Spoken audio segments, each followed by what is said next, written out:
अल्लाहुम्मा सल्लि अला मुहम्मद व अला आलि मुहम्मद कमा सल्लैत अला इब्राहीम व अला आलि इब्राहीम व अला आलि इब्राहीम इन्नका हमीदुम मजीद।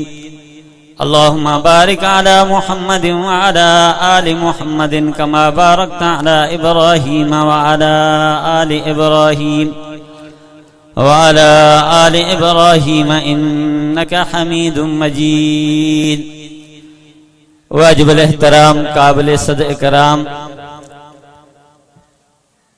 अकरी शहर जे गिरदो नवाह जा मुझा दोस्तों भाइरो बुजुर्गो, अज तवां सां नामूसे रिसालत अज़मत सहाबा कॉन्फ्रेंस में बिरादरम मुनीर अहमद साहब शरजी दावत ते गड थिया हूं। दुआ है शल अल्लाह तबारक व तआला तवां असांजे हाज़िरी के मक़बूल व मंजूर फरमाए। सब चो आमीन। लगे तो तवां मानी भी न खाधी है इंशाअल्लाह। जिए नमाज जो वक्फो थींदो आवां जे मानी जो भी बंदोबस्त जरूर थियल होंदो ऐं आवां मानी खाईंदो। अग में ही स्टेट सेक्रेटरी साहब ऐलान करे चुको आ तो मुख्तसर यकीनन मां मुख्तसर बचार मारूजात हिन कॉन्फ्रेंस जे उनवान सां अवां जे गोशो गुजार करण चाहियां पियो। 3 बजे मुखे पहुंचणो आहे। वकला जी हिकड़ी अहम मीटिंग आहे सिटी खैरपुर जे अंदर, उनमें शिरकत करनी है। बस बिरादर मुनीर अहमद साहब जे घणे इसरार ते सिर्फ शिरकत ऐं हाज़िरी लगाइण मकसद हो। मुझे अजीज साथियों, रब्बिल अव्वल जो महीनो विलादत जो महीनो आहे। नबी अकरम सल्लल्लाहु अलैहि वसल्लम जी विलादत हिन महीने में थी आहे। लेकिन जने तारीख जे किताबन के ॾिसजे थो पियो, मुअर्रिख नबी अकरम सल्लल्लाहु अलैहि वसल्लम जे विलादत जे तारीख में इख्तिलाफ कन पिया। कुछ मुअर्रिखन लिखियो आहे तो नबी अकरम सल्लल्लाहु अलैहि वसल्लम जी विलादत 8 रबीउल अव्वल ते आहे। कुछ मुअर्रिखन लिखियो आहे नबी अकरम सल्लल्लाहु अलैहि वसल्लम जी विलादत अजो की तारीख यानी 9 रबीउल अव्वल ते आहे। कुछ मुअर्रिखन लिखियो है तो नबी अकरम सल्लल्लाहु अलैहि वसल्लम जी विलादत जी तारीख 12 रबीउल अव्वल है। विलादत जी तारीख में इख्तिलाफ ऐं वफात जी तारीख में कोई इख्तिलाफ कोन। वफात जी तारीख 12 रबीउल अव्वल, विलादत जी तारीख 8 रबीउल अव्वल या 9 रबीउल अव्वल या 12 रबीउल अव्वल। हर एक पांजे पांजे अंदाज सा उन इन तारीख जो खासियतूं बुधायूं आहिन। लेकिन कुछ मुअर्रिखन लिखियो है तो अजो की तारीख 9 रबीउल अव्वल ते पान करीम सल्लल्लाहु अलैहि वसल्लम जन हिन दुनिया में आया, तशरीफ फरमा था। उन 9 जे अंग के अख्तियार इन्ही जिला कयो है तो 9 जे अंगन में अल्लाह तबारक व तआला कमाल रखियो। वो केड़ो? 8 जो अंग ऐं 12 जो अंग बधी है। अब बधी है ना, ऐं 9 जो अंग 21। अल्लाह पांजी वहदानियत में अकेलो आ, मोहम्मद मुस्तफा पांजी मुस्तफाइयत में अकेलो। अल्लाह भी अकेलो, मोहम्मद मुस्तफा पांजे मुस्तफाइयत में अकेलो। ते करे 9 रबीउल अव्वल ते मोहम्मद मुस्तफा के हिन दुनिया में मोकले। अल्लाह तबारक व तआला तो असा के इहो बुधायो जे मो अल्लाह जे वहदानियत में कोई शक ना है, मोहम्मद मुस्तफा जी मुस्तफाइयत में भी कोई शक नहीं। मुअर्रिख लिखियो है तो 9 रबीउल अव्वल जे अदद जो कमाल तो 9 रबीउल अव्वल 9 जो अंग 9 जे अंग के 2 सां ज़रब कंदो तो 18 थींदा। अब घणा थींदा? मुझे तकरीर में ॻाल्हाईंदो न तो पो मज़ो कोन थींदो। सब बुजुर्ग आलिम मुझा वडड़ा अवां जे सामो तकरीर करे रहिया आहिनि, लेकिन तव्हां निंड पिया हुयो। अब 9 के 9 सां ज़रब कबो तो घणो थींदो? 18। चयो न ॾाढा घणो? 18। 2 के 9 में ज़रब कबो तो 18 थींदा। 18 जे अंगन में 2 अंग आहिनि, हिकु 8 जो ऐं ॿियो 1 जो। 8 ऐं 1 खे जेकॾहिं जोड़ कंदासीं साॻई न निकिरंदा। नवन के 3 सां ज़र्ब कयो 27 थींदा। 2 खे ऐं न वरी जेको आहे त 7 खे पाण में जोड़ कंदो साॻई 9 थींदा। अहिड़े नमूने सां 9 खे 4 सां ज़र्ब कयो 36 थींदा। 6 खे ऐं 3 में पाण में जोड़ कयो साॻई 9 थींदा। 5 खे 9 सां ज़र्ब कंदो 45 थींदा।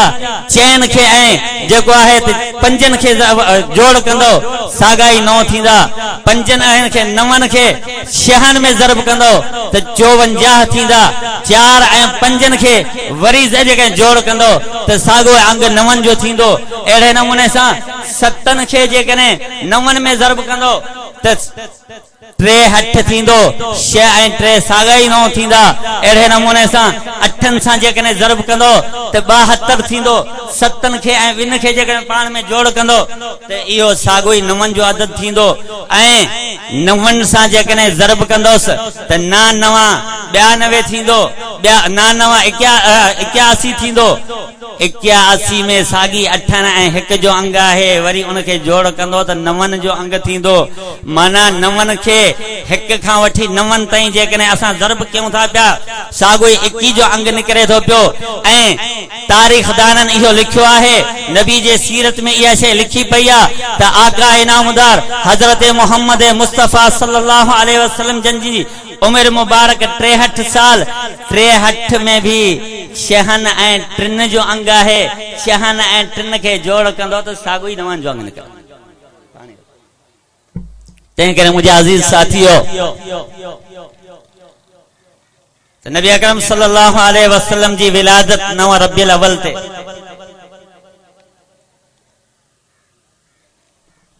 उन्वान आहे नामूस रिसालत ऐं अज़मत सहाबा। बेहतरीन उन्वान आहे। सियारे जो टाइम आहे, मुख्तसर टाइम आहे। इन ते तफ़सील सां ॻाल्हाइजे त 2-3 कलाक खपनि, लेकिन मुख्तसर तव्हांखे नामूस रिसालत माना नबी अकरम सल्लल्लाहु अलैहि वसल्लम जी सीरत ऐं उन खां अलावा अज़मत सहाबा जो पाण में तकाबुल ऐं मुमासलत ॿुधायां। हिकिड़े तरफ़ नबूवत आहे, ॿिए तरफ़ सहाबियत आहे। तव्हांजे जलसे जो उन्वान भी इहो आहे। हिकु तरफ़ नबूवत, ॿिए तरफ़ जेको आहे त सहाबियत ॻाल्हायो न। ॿिए तरफ़ दुनिया में न सब अंबिया जो अदद कमो पेशो 1,24,000 हिन दुनिया जे धरती में नबी आया। त अहिड़े नमूने सां सहाबा जो अदद भी 1,24,000। तकाबुल तो तव्हांखे ॿुधायां पियो, मुमासलत ॿुधायां पियो। नबी भी हिन दुनिया जे धरती में 1,24,000 ऐं सहाबी भी हिन दुनिया जे धरती में 1,24,000। उन 1,24,000 नबियुनि मां 313 नबी उन्हनि खां ॿियनि खां शान वारा। हेॾो 1,24,000 सहाबा मां 313 सहाबी ॿियनि सहाबियुनि खां शान वारा। 313 नबियुनि मां 10 उलुल अज़्म पैगंबर, 10 उलुल अज़्म रसूल उन्हनि 313 मां शान वारा। हेॾो 313 बदरी सहाबा मंझां 10 अशरा मुबशरा जा सहाबी 313 बदरी सहाबा मां शान वारा। अञा मूंखे चवण दे त होॾो 10 उलुल अज़्म पैगंबरनि 10 उलुल अज़्म नबियुनि मां 4 वॾा नबी सभिनी खां शान वारा जंहिंजे मथां किताब नाज़िल छा। हेॾो 10 अशरा मुबशरा सहाबा मंझां 4 वॾा सहाबी खुलफाए राशिदीन सभिनी खां शान वारा। तकाबुल थो ॾियारियां पियो तव्हांखे। चैन नबियुनि मां सभिनी खां शान ऐं मान वारो तुंहिंजो मुंहिंजो नबी। सुभान अल्लाह चओ न। चैन नबियुनि मां जेके 1,24,000 नबियुनि मां सभिनी खां शान वारा, पर उन चैन नबियुनि खां भी तुंहिंजो मुंहिंजो नबी शान वारो। खुलफाए राशिदीन अबू बकर चओ न सुभान अल्लाह। उमर, उस्मान, अली इन चैन मां तव्हांखे सभ खां शान ऐं मान वारो हज़रत सैयदना सिद्दीक़ अकबर मिलंदो। तकाबुल तो तव्हांखे ॾियारियां पियो। होॾे सभिनी खां नबियुनि मां आला अतम आज़म शान ऐं मान वारो मोहम्मद मुस्तफ़ा। हेॾो 1,24,000 सहाबा मां आला ऐं उत्तम अज़मतन वारो ऐं इज़्ज़तन वारो हज़रत अबू बकर सिद्दीक़। अल्लाह साईं पंहिंजे क़ुरान में सभिनी नबियुनि मां हिकिड़े नबी खे चयो आहे त सोहणा दुनिया में ऐं आख़िरत में तोखे एतिरो ॾींदुसि जेसि ताईं तूं राज़ी न थींदे मां तोखे ॾींदो रहंदुसि। जेका मूं आयत अहां जे साम्हूं पढ़ी, अल्लाह तबारक व तआला फरमायो वला सौफ युअतीक रब्बुक फतरज़ा, पैगंबर मां तोखे एतिरो ॾींदुसि जो तूं राज़ी थी पवंदे। 1,24,000 नबियुनि मां जेकॾहिं अल्लाह चवे थो त मोहम्मद मुस्तफ़ा खे तो चवे थो वला सौफ युअतीक रब्बुक फतरज़ा, पैगंबर एतिरो ॾींदो मैं एतिरो तुंहिंजे शान ऐं मान खे वधाईंदुसि, जेको तूं घुरंदे ओ सभु कुझु तोखे ॾींदुसि, जेसी ताईं तूं राज़ी न थींदे एसी ताईं ॾींदो रहंदुसि। ईअं ई बेआइनी ही 1,24,000 सहाबा मंझां 1,24,000 सहाबा मंझां हिकिड़े शख्स जे लाइ अल्लाह चयो त अबू बकर मां तोखे एतिरो ॾींदुमि जेसी ताईं तूं राज़ी न थींदे मां तोखे ॾींदो रहंदुसि। चओ न सुभान अल्लाह। छो अबू बकर जो नालो तव्हांखे नथो वणे पियो? अबू बकर जे नाले जे वठण सां दिलि ठरे थी। ॾाढा चओ सुभान अल्लाह। तव्हांजी सुभान अल्लाह अबू बकर जा मुखालिफ भी ॿुधनि। मतां कंहिं कुंड पासे में अबू बकर जो मुखालिफ मिलियो हुजे, तव्हांखे वेठो हुजे त अबू बकर जो शान ते हिते अकरी में बयान नथो थिए पियो, तंहिं करे अबू बकर जे नाले वठण सां सुभान अल्लाह आवाज़ सां चओ। सदाकत सिद्दीक़ अकबर, सब चओ जिंदाबाद। सदाकत सिद्दीक़ अकबर, अदालत फारूक आजम, सखावत उस्मान, शुजात अली, नारे तकबीर, शाने अहल बैत, शाने सहाबा। मुझे अजीज साथियों, बस मां हाणे पंहिंजे खिताब खे उकलायां थो, पंहिंजे मारूज़ात खे उकलायां थो पियो। जीअं मोहम्मद मुस्तफ़ा जे हिन दुनिया जे छॾण खां पोइ, मोहम्मद मुस्तफ़ा खां पोइ नबूवत बंद थी वई। ख़त्म नबूवत जो ताज मोहम्मद मुस्तफ़ा खे मिलियो। हाणे जेकॾहिं को बि माण्हू नबूवत जी दावा कंदो उहो लानती ऐं जहन्नमी आहे। त बेआइनी ही सहाबा जे वञण खां पोइ सहाबी चइबो आहे जेको नबी अकरम सल्लल्लाहु अलैहि वसल्लम जी ईमान जी हालत में ज़ियारत करे मोहम्मद मुस्तफ़ा हिन दुनिया के छॾे विया। सहाबियत जो अदद पूरो थी वियो। हाणे सहाबी भी छॾे विया। हाणे दुनिया में जेकॾहिं को सहाबी जी दावा कंदो त उहो भी लानती ऐं जहन्नमी। चाहे बाबा जो सहाबी जी दावा करे, चाहे लानती ऐं जहन्नमी आहे। नबूवत जी दावा करे उहो भी लानती ऐं जहन्नमी। सहाबियत जी दावा करे उहो भी लानती ऐं जहन्नमी। अञा मूंखे चवण दे, जेकॾहिं नबी जो गुस्ताख आहे उहो भी लानती ऐं जहन्नमी। जेकॾहिं सहाबा जो गुस्ताख आहे उहो भी लानती ऐं। ॾाढा ॻाल्हायो, दाबा आया थो। पुलिस वारनि जा दड़का तव्हांखे मिलिया आहिनि, आस पास वारनि जा दड़का मिलिया थो, तो मौली साहब सां तव्हां न ॻाल्हाइजो। चओ न सहाबा जो लानती, सहाबा जो गुस्ताख चो लानती आहे।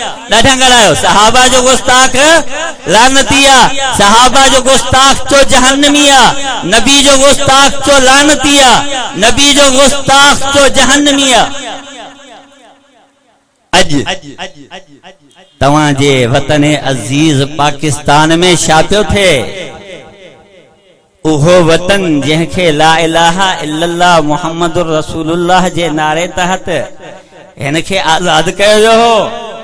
उहो वतन, उहो मुल्क जंहिंमें ख़त्म नबूवत जो कानून पास थियल आहे त जेको नबी जी गुस्ताखी कंदो उनखे फाही जी सज़ा मिलंदी। अब आहे न। पोइ अॼु छा पियो थिए? कंहिं साज़िश तहत काफ़ी सालन खां तव्हांजे मुल्क के पाकिस्तान के सेक्युलर बनाइण जी कोशिश कई पई वञे। आखिरकार उहे पंहिंजी साजिश में कामयाब थी करे मुल्क पाकिस्तान में हिकिड़ो नाअहल हुक्मरान असांजे मथे ते मिलियो वियो। इमरान खान जी सूरत में जीअं पाकिस्तान में इहो हुक्मरान नाअहल आयो त पहिरियों इन कमीने ख़त्म नबूअत जे मथां वार कयो। तव्हांखे ख़बर न आहे अॼु खां 15 साल पहिरियां 2008-9 जे अंदर मलऊना आसिया नबी अकरम सल्लल्लाहु अलैहि वसल्लम जे शान में गुस्ताखी कई। उनके असांजे पाकिस्तान जी सब खां वडी कोर्ट सुप्रीम कोर्ट या सजा बुधाई त इनके फाही है, इनके हिन दुनिया जे धरती ते रहण जो कोई हक ना है। बया हुक्मरान ईंदा रहा लेकिन इनके इनकी सजा माफ न थी। जने इमरान आयो इनके प्रोटोकॉल में सजा माफ करे फ्रांस जे तरफ मोकलियो वियो। वो फ्रांस जो को पैगंबर अलैहिस्सलातु वस्सलाम जा गुस्ताखाना पुतला ठाहे करे शाये करे उनके जो बाजार में लगराए थो बाजार में घुमाए तो पियो। पाकिस्तान जी अंदर गुस्ताखी कंदड़ औरत के तू प्रोटोकॉल में उदे तो मोकले पियो। अज खां पहिरियां अज खां 12-15 साल पहिरियां मुझे कायद जमीयत हजरत मौलाना फजल रहमान बुधायो होयो तो इहो यहूदिन जो एजेंट है। उन टाइम ते को दोस्त उनके मने कोन पियो लेकिन अज खुले आम सरे आम इहो सब मनन था पिया त वाकई इमरान यहूदी एजेंट है या ना है। तो मुझे अजीज साथियों हिकड़ी वारी हा कई कादियानन के 2 नंबर ते प्लाट नहीं इस्लामाबाद के अंदर थर पारकर के अंदर कादियानन के प्लाट मिलिया। ओहे कादियानी जेको बियो नबी मनीदा हन गुलाम अहमद कादियानी जे असा जो नबी है उन कादियानन के थर पारकर के अंदर इस्लामाबाद में प्लाट अलाट था। उनमें उनन जा मराकज कायम था। के भी हुकूमत उनन जा मरकज कायम न किया। जेकने उनन जा मरकज कायम थिया हन ते हिन हुकूमत यहूदी एजेंट इमरान जी हुकूमत में थिया। अंजा बुधाया तवाजे बाडरी जिले खैरपुर के अंदर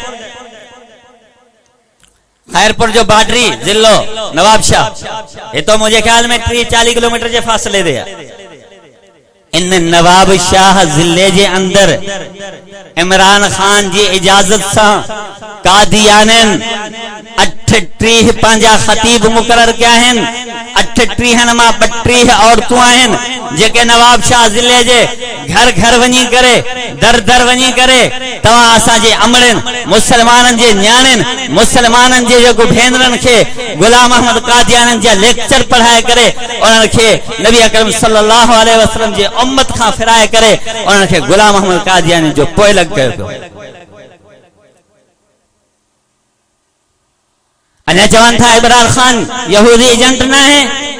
हिकड़े तरफ नबूवत जे मथा यलगारा उनी जी नबूवत जे खत्म नबूवत जे कानून जे मथा उनी जी यलगारा त बे तरफ सहाबा किराम जे नामूस जे मथा उन जी यलगारा।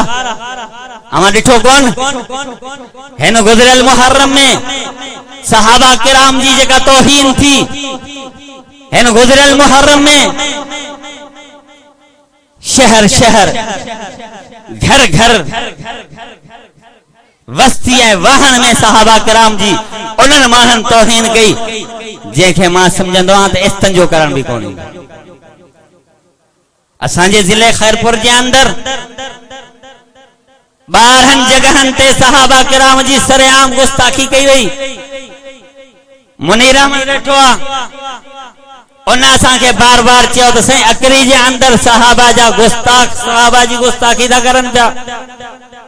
यह हिकड़ी मुनज़्ज़म साजिश हुई ताकि हिनन के पान में विढ़ाए ताकि जमीयत उलमा इस्लाम जा कारकुन इंतशार में अची करे शिया ए सुन्नी जो पान में फसाद करे ताकि असांजी जेका अहम एजेंडा आया ते इन पाकिस्तान जी धरती के असा सेक्युलर बनाईंदासे ला इलाहा इल्लल्लाह जे नारे ते जो पाकिस्तान वजूद में आयो उन नारे के खत्म कंदासे उन साजिश तहत ये असा के पान में था विढ़ाण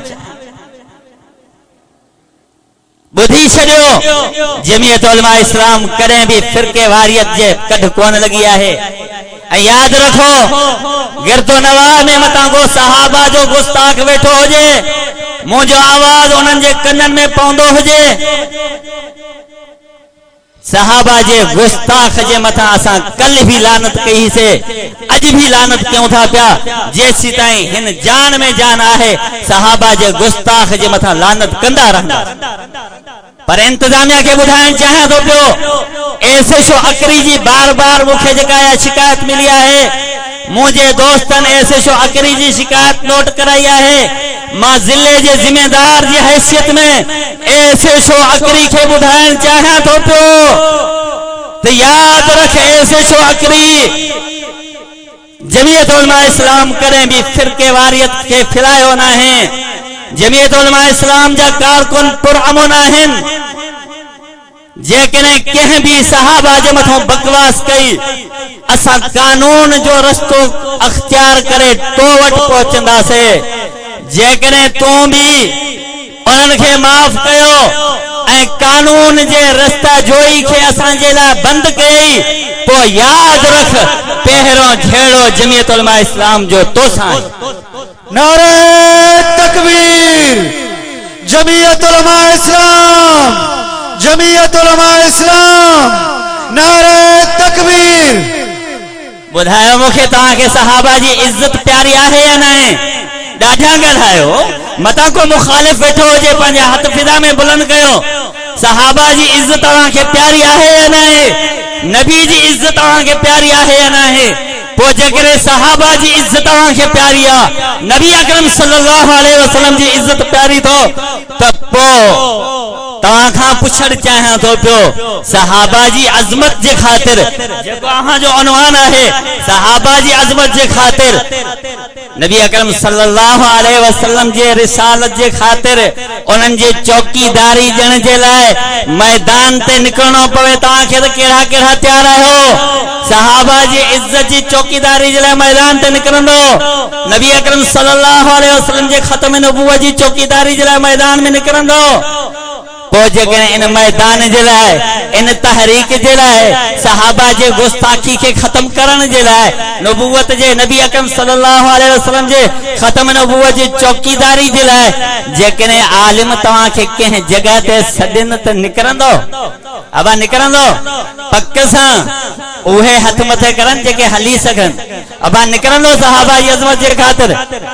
पोइ जेकॾहिं सहाबा जी तहरीक में, सहाबा जी अज़मत जे तहरीक में खत्म नबूवत जे कानून जे चौकीदारी ॾियण जे लाइ उन तहरीक में हिस्सो गंढो था पिया, त पोइ मां हिकिड़ी गुज़ारिश अव्हां खे करण आयो आहियां त हिन गुज़रियल मुहर्रम में या जॾहिं खां इहो इमरान नाअहल आयो आहे त खत्म नबूवत जी चौकीदारी जे लाइ ऐं सहाबा जी अज़मत जी चौकीदारी जे लाइ जमीयत उलमा इस्लाम मैदान में आहे।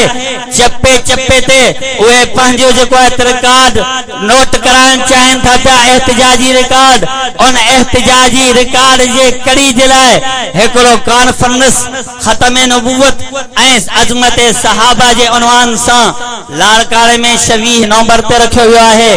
मां अव्हां खां पुछण चाहियां थो पियो, खत्म नबूवत जे कानून जी चौकीदारी जे लाइ, सहाबा जे अज़मत जे लाइ इन उनवान तहत जेका कॉन्फ्रेंस 26 नवंबर ते लाड़काणे में रखी वई आहे, उन ते अव्हां हलंदो या न हलंदो?